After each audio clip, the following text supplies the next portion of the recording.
ku cari damai, hanya ku dapat dalam Yesus. Kala ku cari ketenangan, hanya ku temui di dalam Yesus. Tak satu pun dapat menghiburku, tak seorang pun dapat menolongku. Hanya Yesus jawaban hidupku.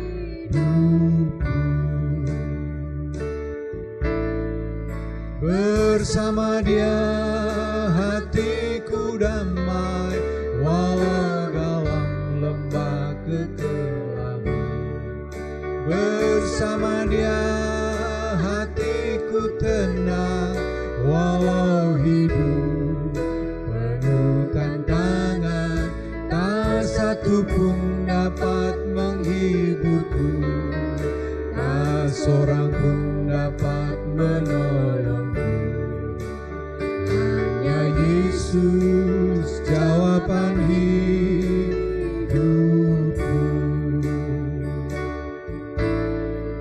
Bersama Dia hatiku damai, walau dalam lembah kekelaman. Bersama Dia hatiku tenang, walau hidup penuh tantangan. Tak satu pun dapat menghiburku, tak seorang pun dapat menolongku. Hanya Yesus jawaban hidupku.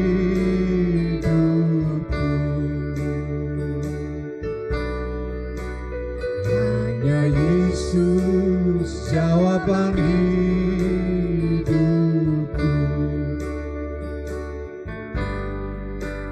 Hanya Yesus jawaban hidupku.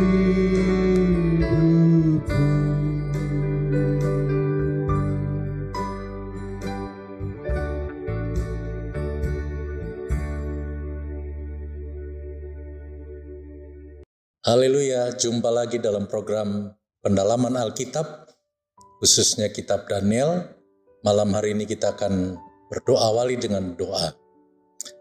Bapa di sorga, Bapa yang kami puji dan sembah dalam nama Tuhan Yesus Kristus, kami bersyukur dan berterima kasih buat kebaikan Tuhan, kemurahan Tuhan, Engkau memberi lagi kepada kami kesempatan untuk kami belajar akan kebenaran firman-Mu, khususnya kitab Daniel.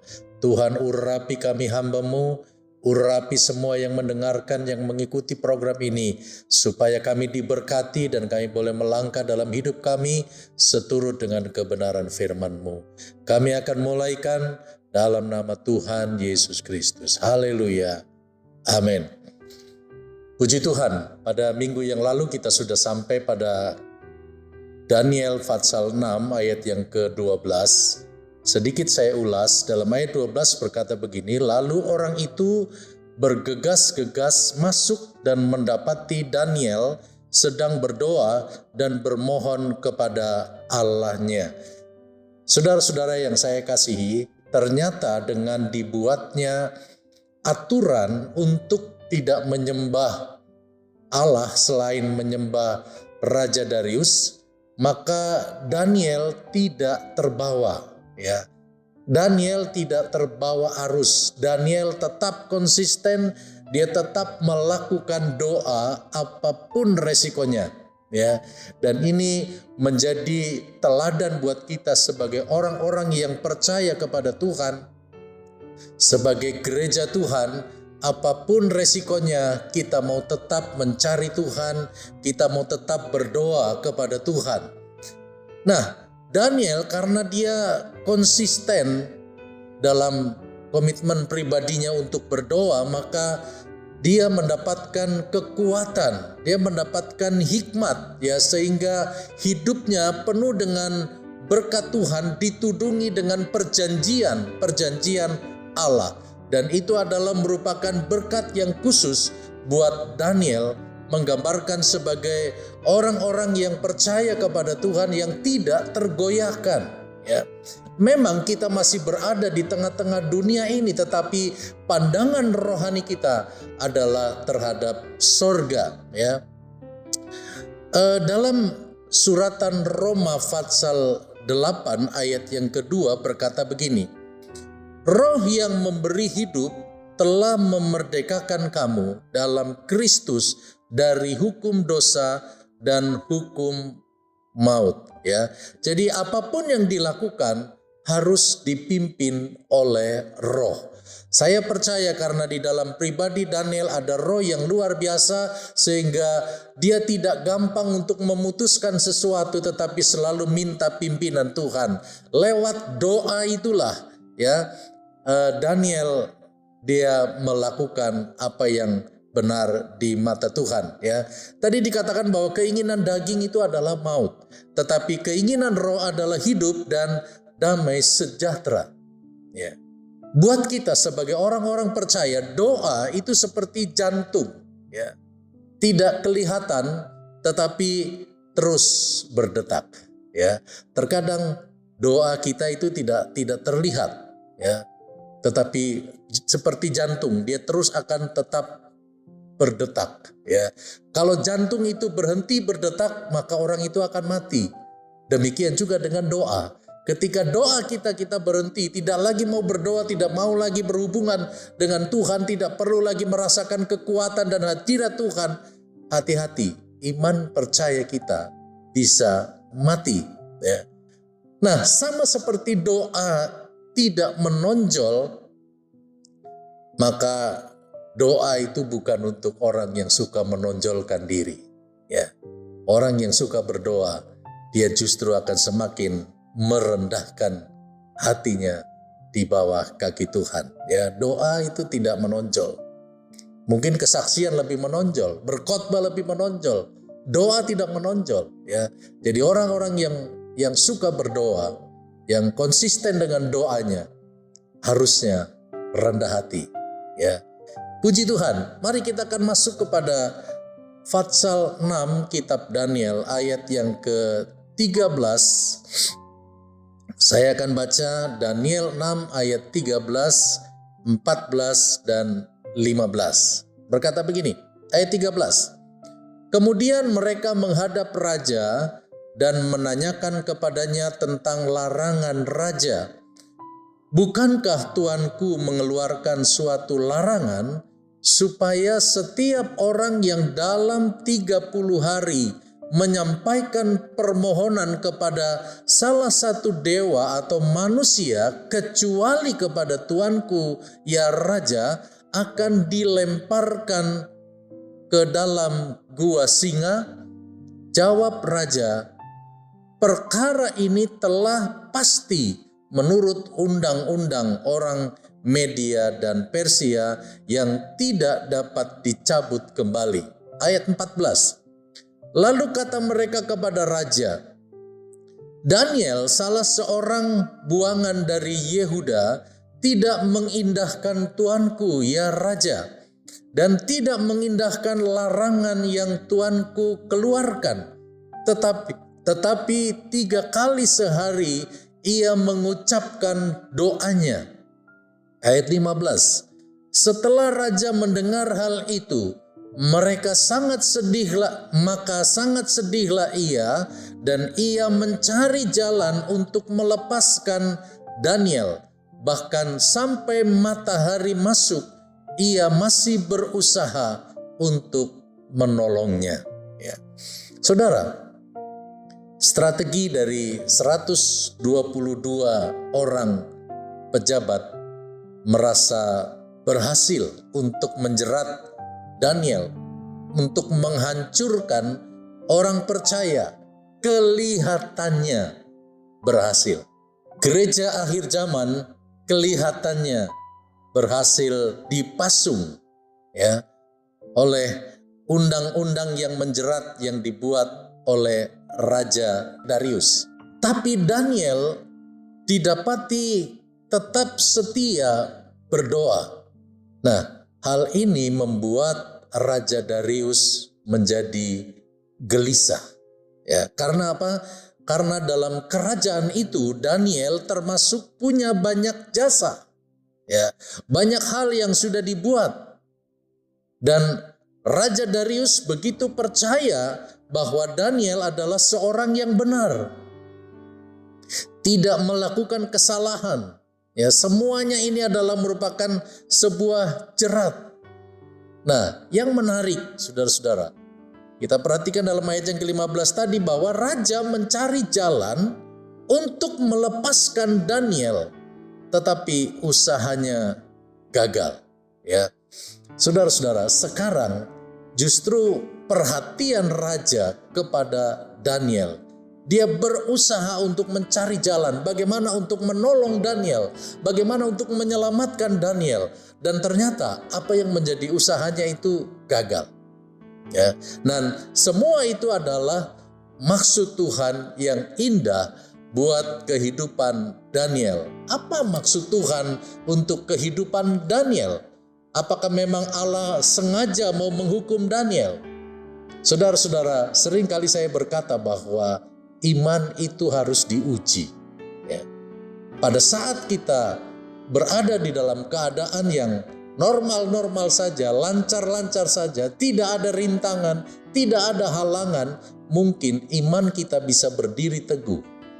Tetapi pada saat kita berada dalam ancaman, ya, sekarang Daniel dia berada dalam ancaman karena jelas aturannya ketika dia tidak menyembah kepada Raja Darius, itu harus dibuang ke gua singa. Ya. Nah, apa maksud Tuhan yang indah itu? Ya, Tuhan ingin menunjukkan bahwa Ia sanggup menolong. Ia ingin agar kita berkata Tuhan adalah lebih dari segalanya. Ya. Kalau datang ujian dalam kehidupan kita harus belajar seperti Daniel. Ya. Dia tahu Allah pasti akan menolong. Allah tidak mungkin membiarkan. Allah sanggup menolong. Ya. Sehingga pada akhirnya Daniel akan berkata bahwa Allah di atas segala-galanya. Ya. Ada ayat pendukung dalam Mazmur Pasal 46. Saya akan membaca dari ayat yang kedua sampai kepada ayat yang ke-6. Mazmur 46 ayat 2. Allah itu bagi kita tempat perlindungan dan kekuatan. Sebagai penolong dalam kesesakan sangat terbukti. Ayat 3. Sebab itu kita tidak akan takut sekalipun bumi berubah, sekalipun gunung-gunung goncang di dalam laut.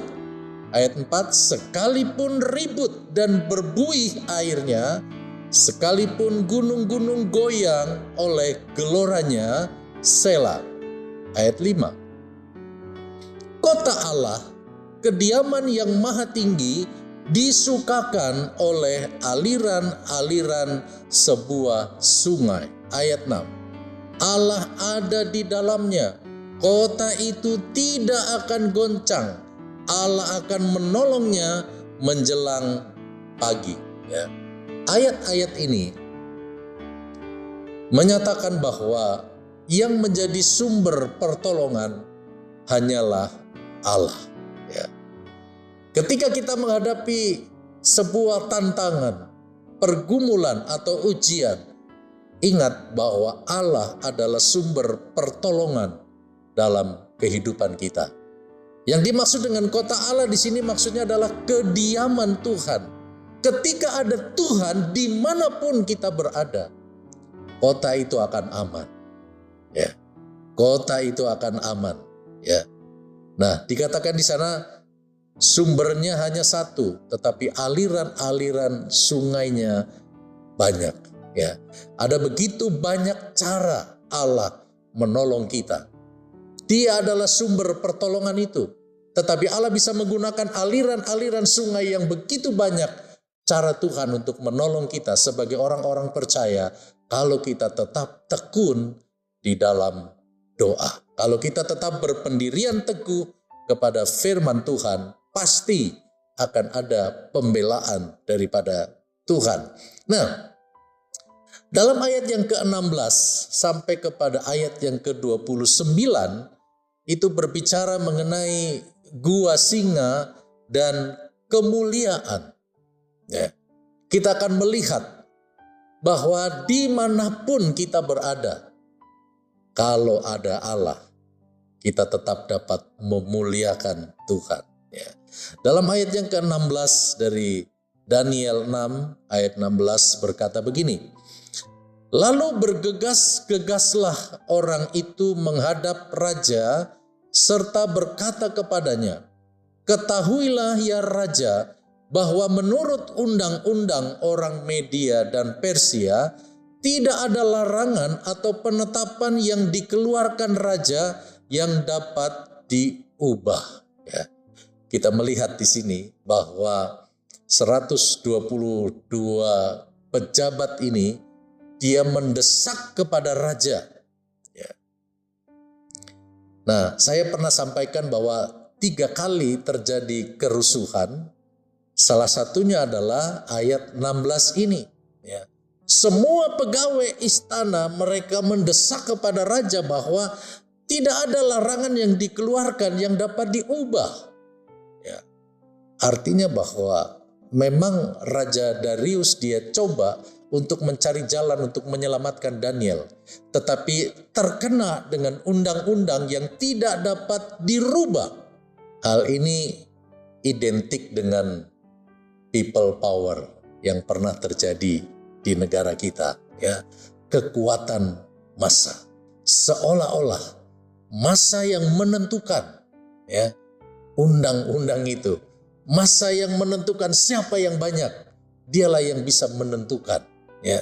Nah, saudara-saudara yang saya kasihi di dalam Tuhan, kalau kita melihat di sini sepertinya Daniel dia betul-betul terjepit, ya. Dia betul-betul dalam kondisi yang terjepit. Dia harus mau tidak mau harus dimasukkan ke dalam gua singa. Nah, coba kita perhatikan ayat yang ke-17 dan ayat yang ke-18. Daniel 6 ayat 17 dan 18 berkata begini. Ayat 17. Sesudah itu raja memberi perintah, lalu diambillah Daniel dan dilemparkan ke dalam gua singa. Berbicaralah raja kepada Daniel, Allahmu yang kau sembah dengan tekun, dialah kiranya yang melepaskan engkau. Ayat 18. Maka dibawalah sebuah batu dan diletakkan pada mulut gua itu. Lalu raja mencap itu dengan cincin meterainya dan dengan cincin meterai para pembesarnya, supaya dalam hal Daniel tidak berbuat perubahan apa-apa. Ya. Sekarang mau tidak mau raja ini dia harus jalankan undang-undang yang dia sudah buat. Ya, sebenarnya ini seperti undang-undang yang makan tuan. Karena Raja Darius dia begitu dekat hubungannya dengan Daniel. Apalagi beberapa kali raja mengalami pertolongan atas Daniel. Ya. Tapi sekarang mau tidak mau dia harus tegakkan peraturan atau undang-undang itu. 122 orang berhasil memaksa Raja Darius untuk mengeksekusi Daniel. Ya. Memang raja punya pengaruh, dapat mempengaruhi mental, dan Raja Darius mendoakan Daniel dengan berkata, Allahmu yang kau sembah dengan tekun yang akan melepaskan engkau. Ya, sesuatu yang luar biasa. Raja Darius dia menghukum, tetapi dia juga mendoakan Daniel, ya. Allahmu yang kau sembah dengan tekun yang akan melepaskan engkau. Ya. Saudara-saudara yang saya kasihi dalam Tuhan, bagi kita sebagai umat Tuhan, sebagai gereja Tuhan, kita tidak cukup hanya berkata aku mengasihi Yesus, tetapi kita harus memiliki Yesus. Ya. Sehingga ketika ujian itu datang, kita bukan orang yang tidak mempunyai pembela, tetapi kita adalah orang yang mempunyai pembela yang agung, yaitu Yesus. Ya. Daniel, saya yakin bahwa dia berpegang teguh kepada firman yang tidak pernah berubah. Ya, sama seperti kuasa Allah juga tidak pernah berubah. Daniel bukan hanya mengasihi Yesus, tapi Daniel juga memiliki Yesus. Ya.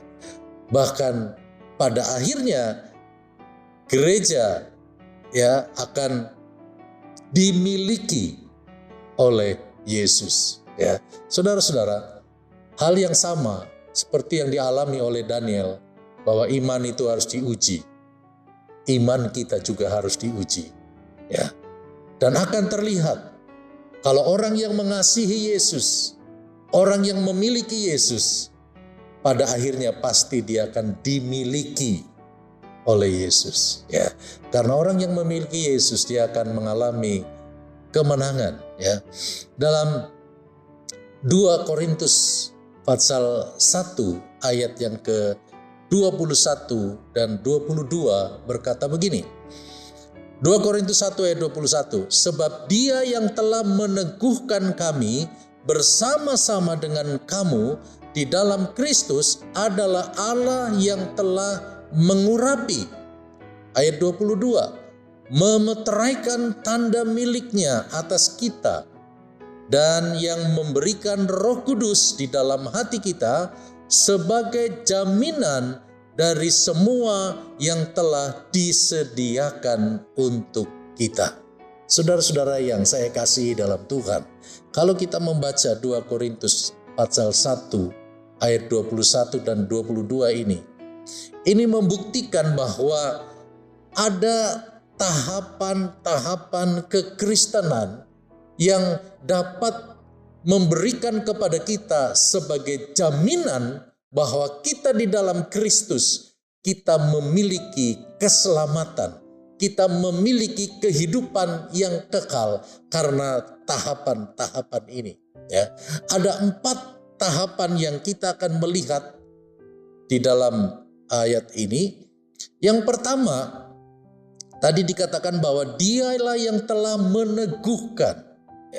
Jadi yang pertama, saudara-saudara, panggilan kita sebagai milik Tuhan, Tuhan yang meneguhkan. Ya, jadi tidak main-main. Dalam Injil Matius pasal 16 ayat 18, dan aku pun berkata kepadamu, engkau adalah Petrus, dan di atas batu karang ini aku akan mendirikan jemaatku, dan alam maut tidak akan menguasainya. Ya. Apa yang disampaikan kepada Petrus, ya, bahwa engkau adalah Petrus dan di atas batu karang ini. Ya. Batu karang itu adanya di laut, saudara, di dalam laut. Ya. Pelaut tidak takut kepada ombak, tetapi dia takut kepada batu karang. Karena batu karang ini kalau sampai kena, tajam, saudara-saudara. Ya. Tetapi jika air itu pasang atau gelombang datang, batu tenggelam. Ya, batu itu akan tenggelam, tapi akan muncul kembali. Ya, dia akan muncul kembali. Nah, saudara-saudara yang saya kasih di dalam Tuhan, kehidupan kita seperti diteguhkan di atas batu karang. Tahapan yang kedua adalah engkau yang mengurapi, ya, mengurapi dengan Roh Kudus. Ya. Dalam Mazmur 20 ayat 7, sekarang aku tahu bahwa Tuhan memberi kemenangan kepada orang yang diurapinya dan menjawabnya dari sorganya yang kudus dengan kemenangan yang gilang gemilang oleh tangan kanannya. Kita melihat di sini orang yang diurapi oleh Tuhan ada jaminan kemenangan.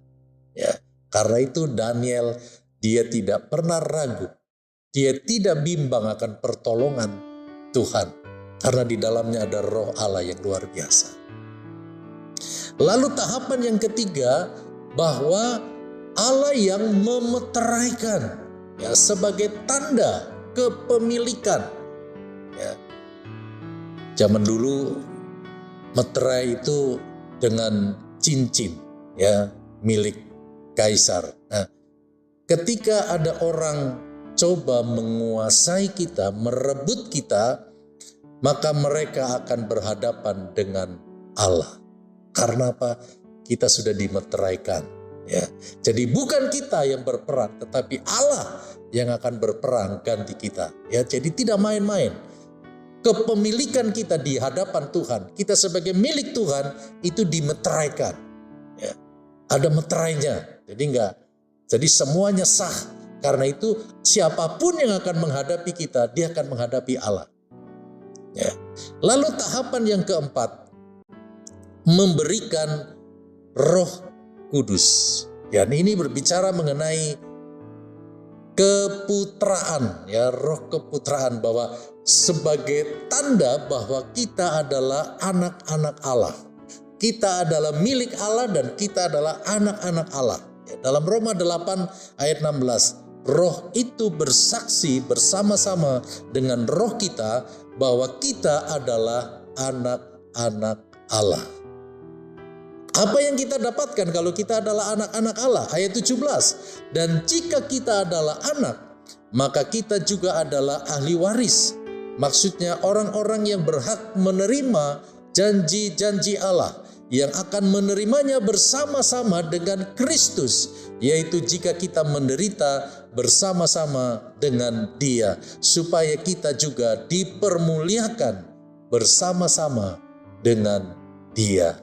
Luar biasa, saudara, tahapan kepemilikan kita di hadapan Tuhan. Ya, karena itu jangan pernah ada yang meragukan Tuhan. Jangan pernah ada yang meragukan kuasa Tuhan, kasih Tuhan, dan pertolongan Tuhan pasti akan dinyatakan di dalam kehidupan kita. Apa yang terjadi dengan Daniel ketika dia dilempar ke dalam gua singa? Tentu itu sangat menarik. Tapi kita akan ikuti pada minggu depan. Ya, kita akan lanjutkan pada minggu depan. Saya yakin dan saya percaya cerita selanjutnya akan menjadi cerita yang menguatkan iman kita. Bagaimana Allah membuktikan bahwa kita sebagai milik Tuhan, Allah yang akan melindungi kita, Allah yang akan menjaga kita, Allah yang akan memberikan kemenangan kepada kita. Saya akan akhiri dengan doa pada malam hari ini. Bapa di sorga, kami bersyukur atas pertolongan Tuhan. Kami boleh diberikan pengertian-pengertian baru akan kebenaran firman-Mu. Kami tahu firman-Mu hidup dan berkuasa. Firman-Mu tetap relevan Tuhan sampai hari ini. Engkau tetap membuktikan bahwa firman Allah itu hidup dan berkuasa. Karena itu ajar kami Tuhan, mampukan kami untuk tetap berpegang kepada perintah-Mu, untuk kami tetap hidup di dalam jalan-Mu ya Tuhan. Karena kami tahu di dalamnya ada kemenangan Tuhan, ada pembelaan Tuhan, ada pertolongan Tuhan, ada jalan keluar, sehingga kami dapat terus memuliakan dan membesarkan nama Tuhan. Terima kasih, tanamkan firman-Mu dalam hati dan kehidupan kami, khususnya bagi umat-umat-Mu di GPDI Sukadamai. Terima kasih Tuhan, dalam nama Tuhan Yesus Kristus kami sudah berdoa. Haleluya. Amin. Puji Tuhan, Tuhan memberkati.